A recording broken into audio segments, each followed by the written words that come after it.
Nahuli cam ang pagnanakaw sa isang bisikleta sa harap ng isang tindahan sa Pasay City. Naaresto ng pulisya ang suspect pero nakalaya rin ito matapos iatras ng biktima ang kaso laban sa kanya. Makibalita tayo kay Cesar Apolinario.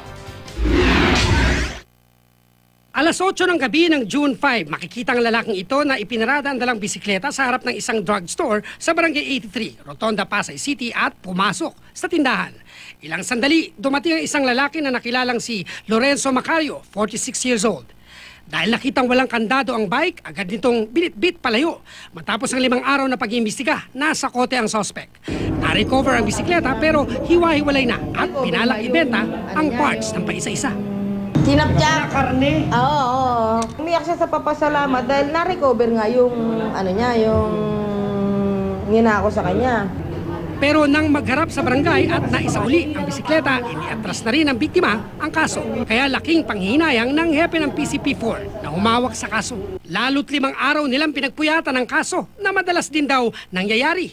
Malaki sana ang maitutulong ng 100 CCTV ng SafeCam project ng PNP at 5 barangay nakasapi rito. Pwede na ulit lang yung... Kasi na-recover na nila yung gamit nila eh. Ngayon, wala na silang interest magdemanda. Dahil? Dahil nakabala siguro sa trabaho.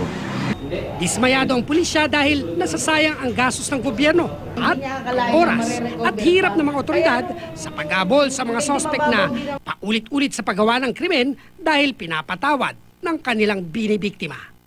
Huwag matakot magreklamo. Kasi kung hindi ka magrereklamo, marami pang mabibiktima. At kawawa naman yung susunod pang magiging biktima. Cesar Apolinario, GMA News.